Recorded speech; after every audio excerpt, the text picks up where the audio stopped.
कत्ल हुआ है इनका, और 3 भाइयों को, सगे भाइयों को, एक ही घर के जिसके 4 बेटे हों और तीनों को कत्ल कर दिया जाए, तो आप मुझे बताएं कि उन वालिदैन पर, उस घर पर क्या गुजर रही होगी।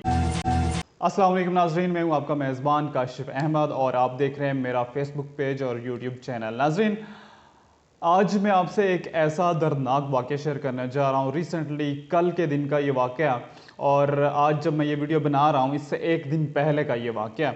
लाहौर में ये वाक़या पेश आया, लाहौर के एक पोश इलाके में बल्कि पेश आया ये वाक़या।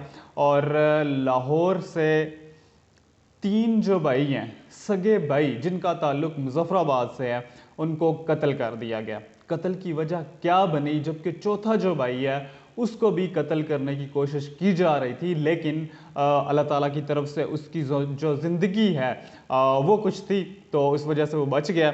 अब ये अटैक उन पे कैसे हुआ है, इसकी वजह क्या बनी, यकीन जानिए आप ये बात सुनकर हैरान रह जाएंगे। आपके पाँव के नीचे से ज़मीन निकल जाएगी कि क्या इतनी छोटी सी वजह से भी कोई कत्ल कर देता है। क्या हमारे माशरे में इंसानियत बिल्कुल ख़त्म हो गई है, या फिर क्या हमारे माशरे में इतनी छोटी छोटी बातों पे आजकल कत्ल करना कोई आम बात बन गई है। यकीन जाने मैं तो इतना हैरान परेशान हुआ हूँ ये बात सुन के कि यार ये कैसे हो सकता है कि एक छोटी सी नोक झोंक जो है वो कत्ल की वजह बन सकती है। तो नाजरीन, ये जो 4 भाई हैं, ठीक है, एक का नाम है महमूद, उससे छोटे का मसूद, उससे छोटे का ज़िशान और उससे छोटे का महबूब। अब इनमें से जो 2 भाई हैं, बड़ा महमूद और जो तीसरे नंबर वाला ज़िशान, ये दोनों हाफ़िज़ कुरान भी हैं, ठीक है। ये फैमिली कब से लाहौर में सेटल है, बेसिकली ये मुजफ्फराबाद आज़ाद कश्मीर के रहने वाले हैं, और इनमें कुछ जो हैं मुलाजम भी हैं, लाहौर सरकारी मुलाजमत करते हैं और कारोबार वगैरह और पढ़ाई के हवाले से ये लाहौर में ये लोग सेटल्ड हैं, ठीक है, अरसा दराज से।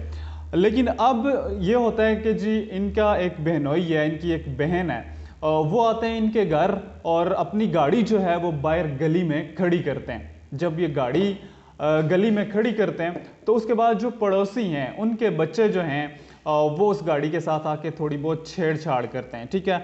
अब गाड़ी हो और उसके साथ कोई छेड़छाड़ करे या फिर कोई तोड़ फोड़ करने की कोशिश करे, बच्चे हों या बड़े हों, तो इंसान उनको रोकने की कोशिश करता है, लाजमी आप भी करते होंगे अगर आपकी गाड़ी के साथ कोई वैसे छेड़छाड़ करे तो ऐसा ही है। और जब उन्होंने छेड़छाड़ की तो इन्होंने बच्चों को रोका कि बच्चों ऐसा ना करो। जाहिर बात है जैसे हम बच्चों को डांट डपट करते हैं ऐसे ही इन्होंने भी किया, और उसके बाद उन बच्चों ने घर जाके शिकायत की कि हमें इस तरह से डांटा गया। फिर उनकी आपस में थोड़ी बहुत जिसे हम मुँह तूँ कहते हैं वो हुई, थोड़ा बहुत ज़ुबान दराजी आपस में हुई दोनों तरफ से, ठीक है।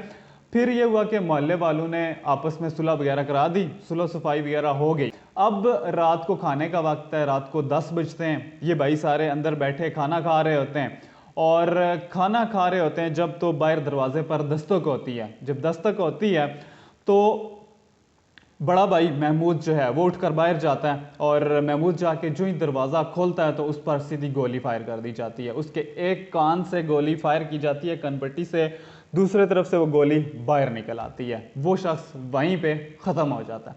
उससे जो छोटा भाई है मसूद, फिर वो देखने जाता है कि हुआ क्या है। जो ही वो बाहर निकलता है तो सीधी उसके सीने गोलियाँ मारते हैं। फिर वो जब नीचे गिरता है तो फिर उस पर पूरा ब्रश मारते हैं, ठीक है।